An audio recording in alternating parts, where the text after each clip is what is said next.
Welcome to Locked On Golden Knights. VGK trims its roster as the Golden Knights prepare for the Avalanche to come visit tonight at the Fortress.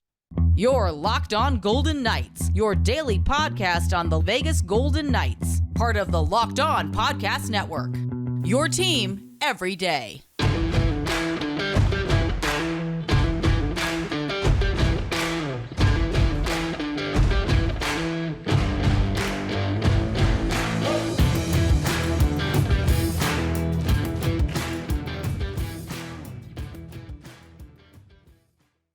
Hi again, everyone. I'm Tony Cardasco along with Chris Golick. You could find us. He is at TD Chris G on Twitter.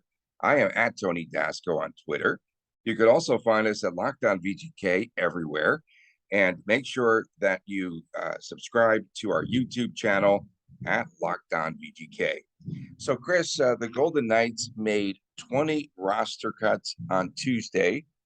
And first we have the forwards, Colt Conrad, Daniel D'Amato, Connor Ford, Patrick Gay. You have Marcus Kelly.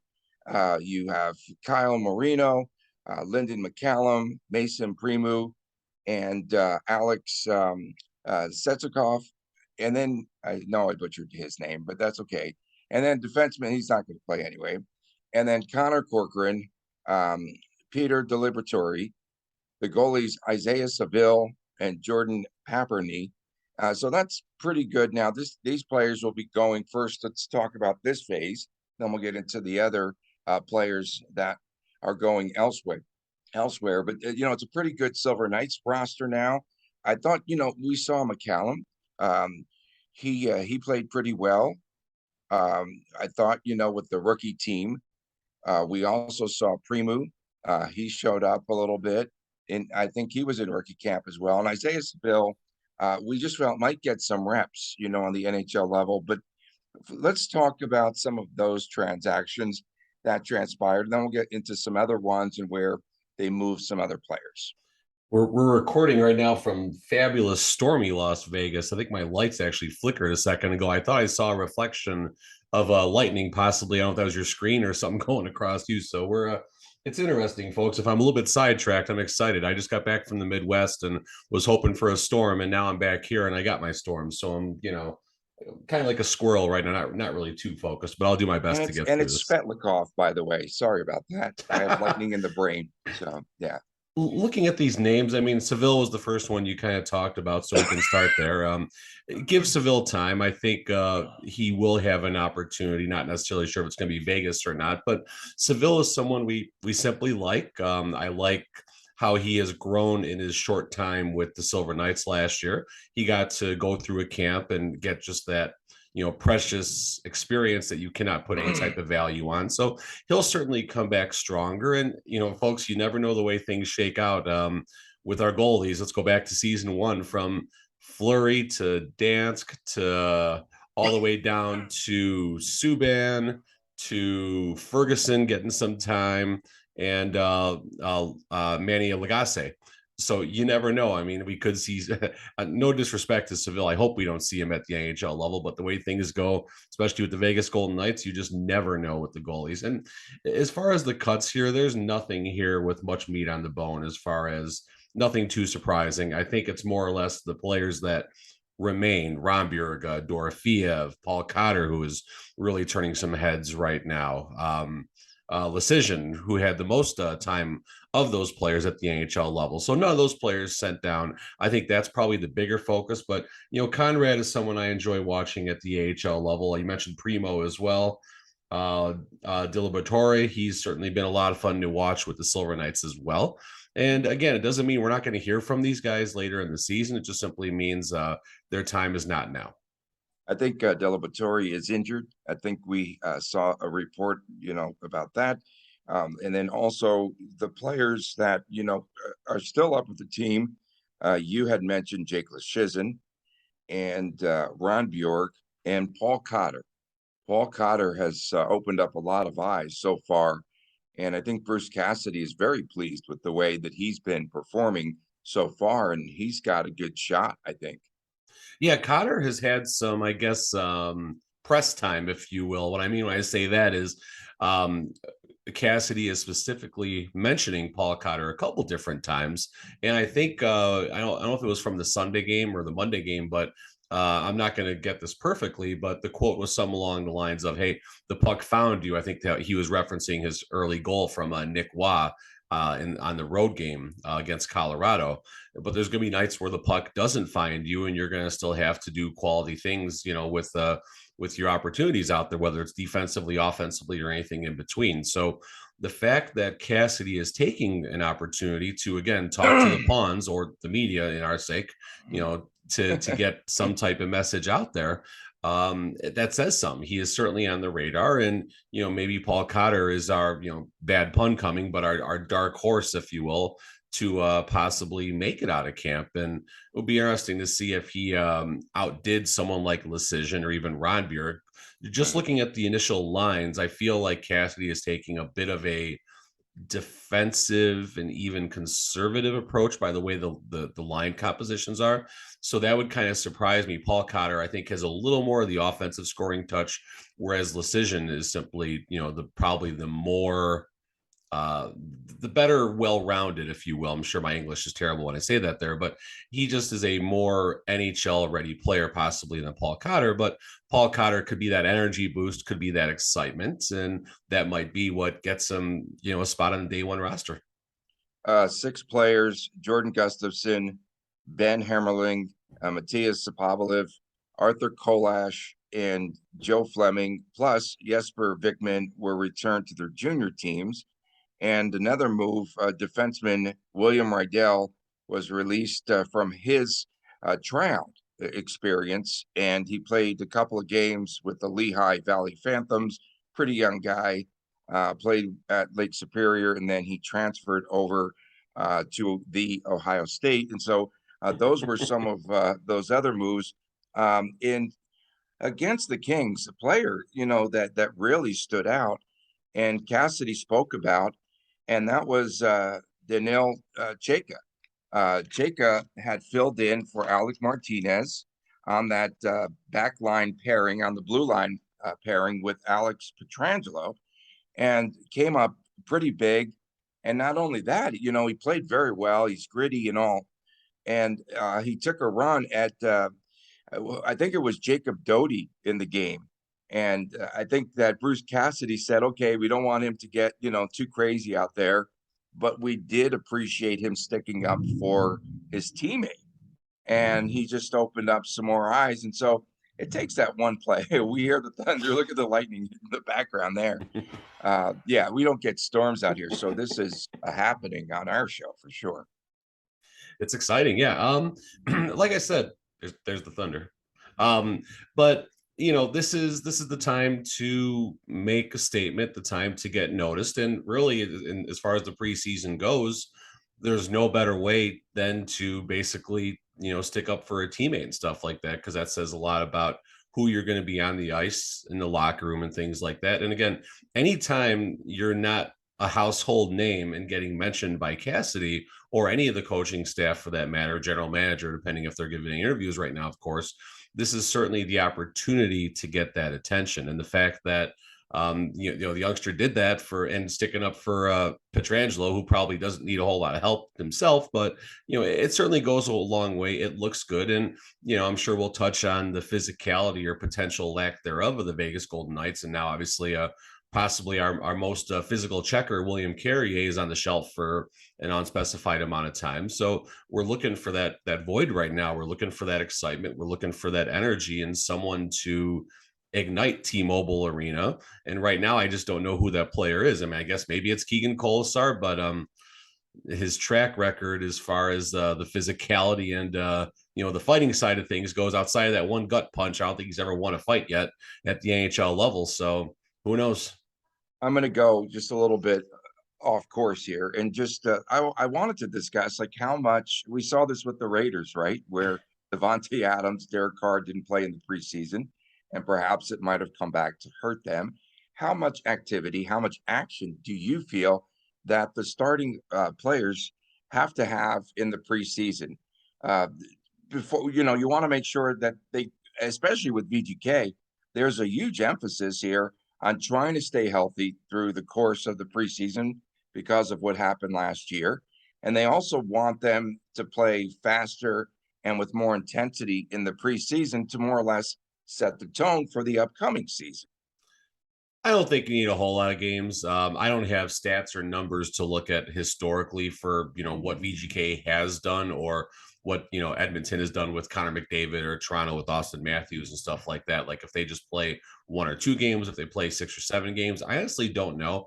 I think most of the development, the stamina, the getting back in shape has already been happening for about the last month or so when the captain's practices started. And a lot of these players do keep good shape, obviously, in the off season, but who would have thought in season number 6, this veteran VGK roster would be at the point where we're already having this type of conversation. Like, okay, how do we preserve, Pietrangelo? How do we preserve Mark Stone? And, Jack Eichel is still young, but he's also coming back from a major, very unique injury in the way it was fixed, if you will. I mean, he looked obviously good on Monday night on that breakaway, of course, but that's one very small sample, and it was a good shot in the top corner. I think that play should have been called back for interference, but that's the ref in me watching things. Kessel. Yeah, I mean, like, screen. so it's common for, like, if you do a drop pass to go directly at the player in front of you and chip their stick up. There's nothing wrong with that. That's one of those written rules that is never going to get called. But Kessel literally, he passes the puck, he just starts chopping him like a tree. And I'm like watching this, I'm like, especially with all the penalties that are being called right now. And I think we might maybe touch on that at some point. But with all the penalties that have been called, that kind of surprised me. But it's preseason for the Stripes as well. Okay, so Mark Stone, great news. He is out of the red non-contact jersey, and he's in the mix now. And hopefully on Wednesday night against the Avs, he gets out there and, skates a little bit in some live action. I think it's important for him to get some minutes. And there's, I think they're playing 4 straight home games, if I'm not mistaken. Yeah, and they so got a lot. they still have 3 more remaining. And A lot of statues and gold busts to give out. Oh, geez. And what's crazy is fans didn't post a lot of photos of that bust. I didn't see much on social media. So I saw VGK put a tweet out there or something. I'm like, okay. Yeah, I think they got another social media person. I don't know. Not a lot of, I think it's a better one too. I think they had to make a trade for future considerations for another social media person. But Mark Stone, how much time does he need on the ice? Because it's important now for him to get some game action. One game, you think? One game. I think one game, give him, 12, 13 minutes, whatever it needs to be, just to get out there in that speed and go. The speed of the preseason isn't even going to be close to the speed of the regular season. So I think too much of the preseason just isn't necessary. I think one game, get him through the motions, get him through all the hoopla that goes with the VGK intro and, the crowd and, coming through the helmet and all that stuff, give him one game just to get all that back again and just to kind of get the speed back and probably more or less the rhythm of being on the bench, listening for your line to be called and stuff like that. I think that's probably even more important than the physical side, if you will, because I'm sure he's in as good a shape as he possibly can be given the circumstances. He has, maybe a little bit less mileage and wear and tear on him based on the fact that he really didn't skate a lot since about January or February last year, beyond the last few games of the regular season, which, I mean, he shouldn't have been out there at all for those, but whatever to that. Point being is, 1, maybe 2 games at the most, just to get the feels back, if you will, for the day game rotation, and thinking of a different word right now, but just how all of that works and everything, just to get comfortable with what he's missed for the last few months or so, and let's just get back going again. I guess it's great that he's out there, not wearing the red jersey anymore, whatever color it is now. It's good that we were concerned missing camp. I mentioned if he misses the first up to 10 games, I wasn't concerned, but I think everything is trending towards him playing day 1 now. Yeah, that's crazy. I definitely did not think that he would be back this soon. And it's a welcome addition to VGK. Coming up next, we're going to rank the VGK goalies through the first couple of games. This ought to be fun. You're listening and watching Locked On Golden Knights. BetOnline.net, the fastest and the easiest way to get in all of your sports betting needs. Find all your favorite sports and events at the #1 online source for odds, lines, and games. Find reviews and news of every league, including Major League Baseball, NFL, NBA. The NHL is getting back into full swing, combat sports, esports, and even golf. BetOnline continues to be the top online resource for all of your sports wagering information, from live in-game betting, scores, and podcasts. They have you covered. Head to BetOnline today. Use your mobile device if you need to learn more about the trends in action that's happening today. BetOnline, where the game starts. Welcome back from Las Vegas. Tony Cardasco and Chris Golick is back with us from Chicago. And he brought some weather with him. I got you. We never have weather. Was that my here. cue? Was that my cue to talk? I don't know. But thanks for making us your first listen each and every day. And you could find our podcast wherever you get your podcast. And Chris, I ranked myself on Twitter because this is what I do when I had a couple of minutes. I ranked the VGK. You're going to say you just had a couple. Never mind. Okay, so I ranked the goalies through 2 games, which is kind of silly because that's such a small sample size. But Logan Thompson by far was #1. I think he had something like 9 saves when he played his period and a half. Your favorite, a surprise at #2, checking in at #2, and we'll give him a long distance dedication, Michael Hutchinson. He played well against the Avalanche. And then #3, I have Yuri Patera, who he just gave up one pretty difficult, goal. In even Bruce Cassidy said, okay, that was a tough one that just squeaked through. Was that the shoulder one we talked about? Yeah, the shoulder one, right? Yeah. And then #4, your guy, Aiden Hill. Oh my goodness. He was just flopping around out of position on that Adrian Kempe goal. He dove forward. I don't even know what he was doing or thinking, or he just flopped forward.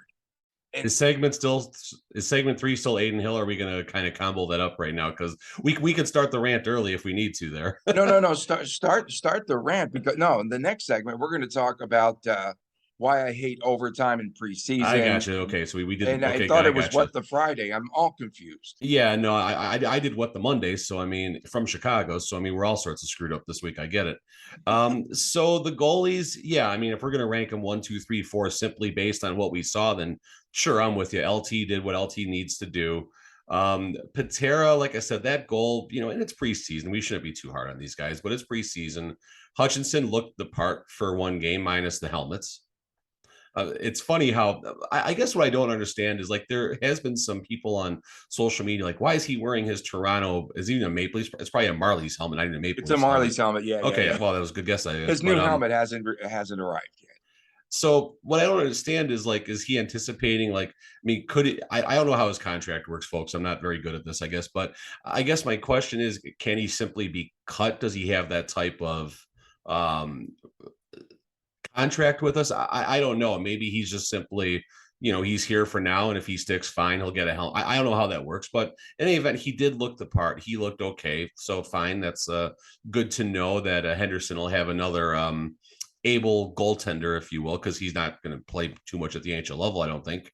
And Aiden Hill, that goal that Kempe got, oh my goodness, we're not here to dump on Robin Lehner. The guy's not even playing right now.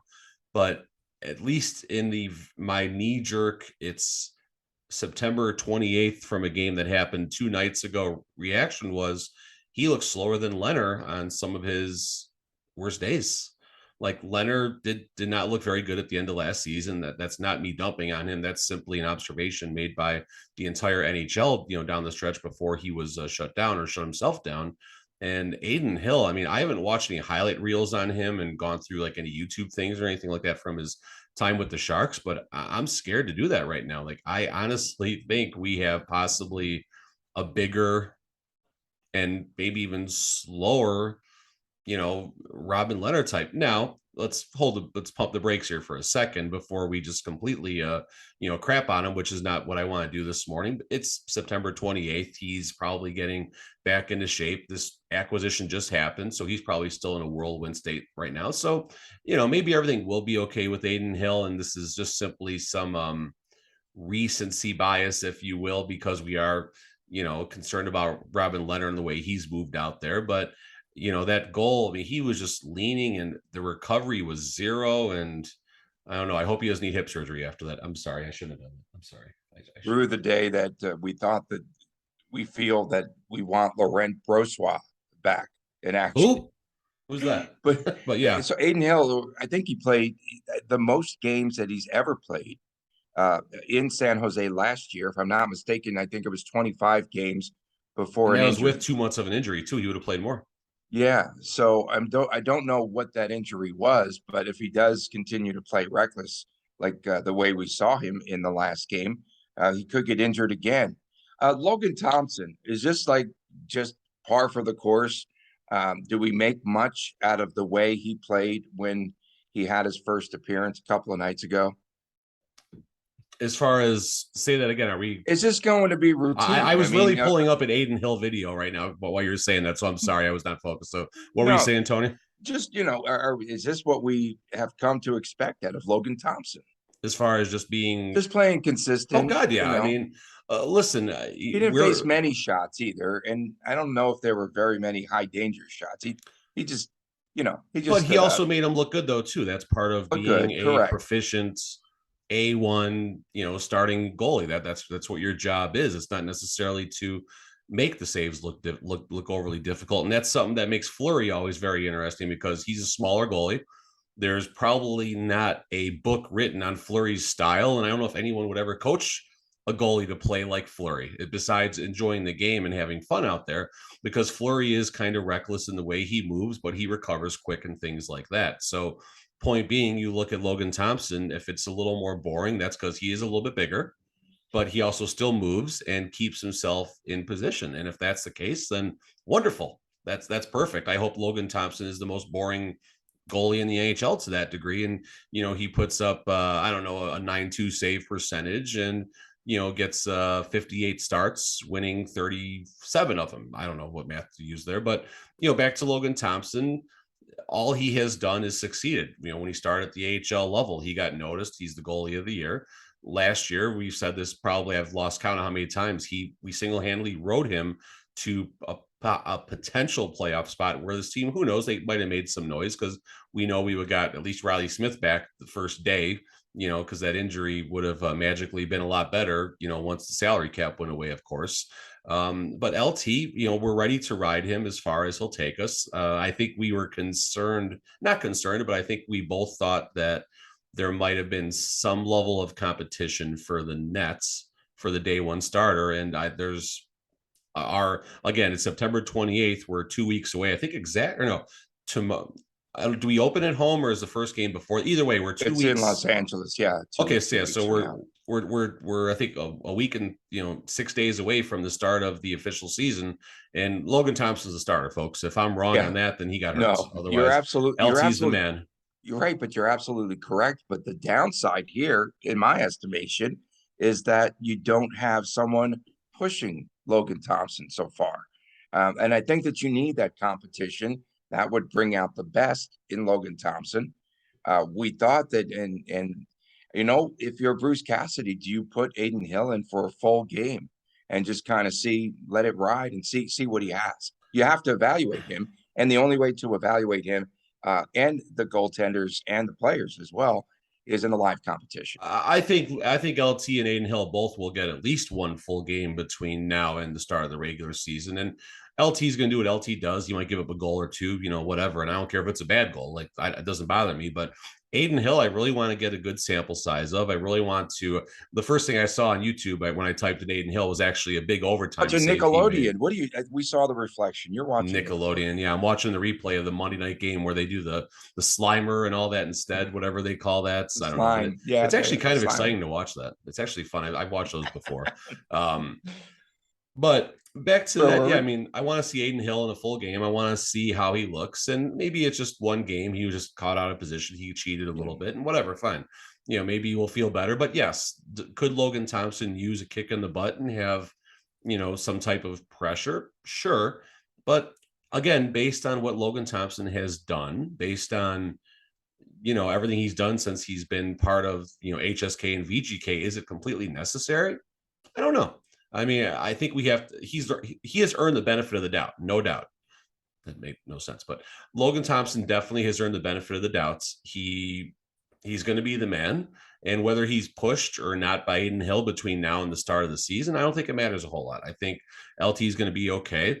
The bigger question is, are we going to have to stick LT in there for 70 plus games because Aiden Hill, Brassois, Hutchinson, Patera, Seville just can't do it? That would be a concern. Okay. And I just want to make sure that we don't see on that back wall that half Marley's and half EGK jersey, No. for your guy Hutchinson. God, no. I know think you're rooting you against got. him. I'm too cheap. Hutchinson's too many letters on a jersey. Hutch, he is Hutch. Coming up next, Chris and I are going to weigh in about overtime and shootouts. Oh my goodness, in the preseason, what are they doing? And we also discuss preseason officiating. Back with more after this. Locked On Golden Knights. Welcome back to Locked On Golden Knights. Tony Cardasco, Chris Golick from Las Vegas. The Thunder and Lightning are gone. They've subsided for the moment. That's a good thing. Chris, however, still watching Nickelodeon and his cartoons this morning. And Chris, I wanted to talk a little bit about, I strongly disagree, with them playing overtime periods in the preseason. I just don't think that they should just end the game. It should be over. It's an exhibition. It's a preseason game. It does have Nickelodeon, and I knew it. It's a preseason game. And, I worry about, more injuries, more wear and tear on the body, what have you. And then after the game against the Kings, after Adrian Kempe buried that shot over a flopping goaltender in Aiden Hill, they decide to go to a 14-round shootout. And people were people excited about Was it really seeing 14 rounds, or are it you was exaggerating? 14 rounds. No, I think it wound up being 4. I was just like, They needed this 14 thing over. I rounds. think it was Okay, 14 rounds. Yeah. And a shootout, 14 rounds before VGK prevailed. So they lose in the overtime period. Let me get this straight. And they win in the shootout. What's worse, playing, the overtime and the shootout, or having split squads like we saw? Okay. Back to where we were. Your thoughts, first of all, on overtime and shootouts in the preseason. I don't like the overtime. I don't see a need for overtime. If they want to go right to a shootout just to make the fans happy, I'm okay with going directly to a shootout. I don't see the need for it. I don't see the need. I mean, if the coaches are going to put out their line 1 and line 2, or their studs, if you will, maybe then they kind of deserve what they get. But I see little to no reason to play an overtime period. And if you're going to do it, we don't need to see Eichel and Pietrangelo and Riley Smith out there and all those players. Let's stick the kids out there. They're the ones who need that experience. Our guys have had plenty of experience in overtime. Maybe we need the overtime practice because so many games with the shootouts last year that burned us. But in all seriousness, no, I don't see any need for a traditional overtime period. Go right to a shootout. Have some fun. The fans enjoy that anyway. Less opportunity for injury and such. But the goalies, I mean, if you're going to have 11, 12, 13, 14 rounds, eventually that's not good for the goalies either. But if you got to have one or the other, just go right to a shootouts. But this weird stuff with the player, having optional shootouts and stuff like that's just so strange. And that I don't know why I just thought of this, but was it Donovan McNabb, I believe, and I could be wrong, but the NFL, you can tie and it still happens. I thought they had asked Donovan McNabb after the game, he didn't know that a game could end in a tie. So it's just kind of strange. I'm going with Cassidy now, because they had asked Cassidy if he wanted to do the shootouts, and Cassidy agreed to it, but Cassidy felt he was agreeing to settling the game with a shootout in the event overtime wasn't enough to settle the score, so to speak. So it's just kind of strange. And on the serious side, though, it would be terribly, it would just be awful if a player did get hurt Yes, in that shootout yes, period, yes. especially And the when shootout Cassidy and the didn't even overtime. know. Like I don't know. I don't get it. I Cassidy don't get it. didn't know that there was a shootout coming up, right? Well, no, he agreed to it. So the referees asked, "Hey, coach, do you want to do?" Because they'll do shootouts in the preseason just to do Yes, he them. agreed to it but he thought they He were thought it was to talking about to settle a tie, right. So I guess not he to play an should. additional period for his Yeah. guys. I mean, I'm not going to dump on Cassidy for not knowing how the game works at this level and as far as the preseason goes, but that is something that maybe he should know or someone should buzz him on beforehand. Okay, wouldn't it have been better, like the Pro Bowl is switching to like a skills competition, and all? Wouldn't it have been much better if they put that Cassidy statue between the pipes and you shoot at that? I mean, they should have done something more innovative. Uh, Penalties. I want to talk about penalties, and you are Mr. Referee on our show. I got a ref tonight. I'm scared. I haven't been on the ice in 2 weeks. I'm Oh, screwed. geez. So the game against Colorado in the first meeting, which was awful to watch on TV, and I try to sit through these preseason games. I'm not a fan of preseason, and I'm not going to be. You can't figure out too much or put too much into what you see in evaluating these preseason games, at least for fans, right? Other than stinking goalies, which we saw. But okay, so 9 penalties. The result: 2 power play goals for the Avalanche. That is excessive. Do you know, like last year, the point of emphasis was cross-checking, and I don't know how much it cleaned up that part of the game. There's cross-checking everywhere. Do you know what a point of emphasis might be this year? Are we going to see penalties being called at this rate during the regular season? Because it just wouldn't be fun to watch. I think this is pretty normal. Every preseason, the refs are out there. And again, it's preseason for the refs too, folks. It's not just preseason for the players. The refs, I'm sure they do what they can to stay in shape in the offseason. Some go back home. Some actually, I've heard stories, actually will officiate beer games every now and then, just simply as a way to give back to to the officiating community and things like that, and just work with local officials and things like that. But there's no replacing the NHL level when you've been away from it for 2, 3, 4 months, depending on when the respective referees were cut from the postseason. So, and the NHL will always have points of emphasis, whether it's cross-checking or obstruction in the neutral zone or dangerous plays around, whatever that may be. I mean, for 1 year, it was like obstruction was the big thing, or then the obstruction, the unsportsmanlike for the diving and all that. That was a weird thing for a while. I don't think we've seen too much of that anymore. But every preseason, there's going to be a lot of penalties called. The refs are going to be told to look for certain things and call it differently. And then once the season starts, the breaks get applied a little bit, and the game just kind of goes. So don't put too much emphasis into this. I don't care if VGK got 9, 12, 13 penalties and the other team got 2, 3. I don't care. It means nothing at this stage of the game. Now, if come was October 13th, 14th at T-Mobile when Chicago comes to town, if that's happening, then obviously, we got a bigger problem to deal with. But don't put too much stock into what you see right now with the officials. Okay. Also in the preseason, I do not like, teams playing their in-division rivals, period. And then moreover, I didn't like, them doing a shootout against the Kings and, which could result in them seeing each other and some tendencies and what have you when they play each other in the regular season. Yeah, no, that's fair. I hear what you're saying. There's so much film and stuff out there. I don't know if it matters a whole lot. I mean, that move that Paul Cotter pulled off, oh my goodness. But he honestly, Paul Cotter might get jumped for that move that he pulled against the Kings goalie on Monday night. But they played the Kings, right? Yeah. He might have something coming for that, but it was a great move. It was a fun move, and I saw like, ooh, okay. But then I'm thinking to myself, like, if that's beer league, he's getting chirped all the way, and next week someone's gonna take him out. It's gonna get ugly. As far as who they play in the preseason, I don't think it matters a whole lot. They try to keep the games close as far as travel and things like that. We're not going to be going down and playing the Panthers or the Blackhawks or going to the East Coast or anything like that. But I get what you're saying. I just don't think with film and all the studies and stuff that get done, I don't know if it matters a whole lot. And I mean, especially these early games, this isn't even really going to be the dress rehearsal, I think, will be what next Sunday's game, whatever the last game is. That's usually the dress rehearsal. These games, as far as who's on the ice and getting video and tendencies, I don't think it matters a whole lot. Not yet. Yeah.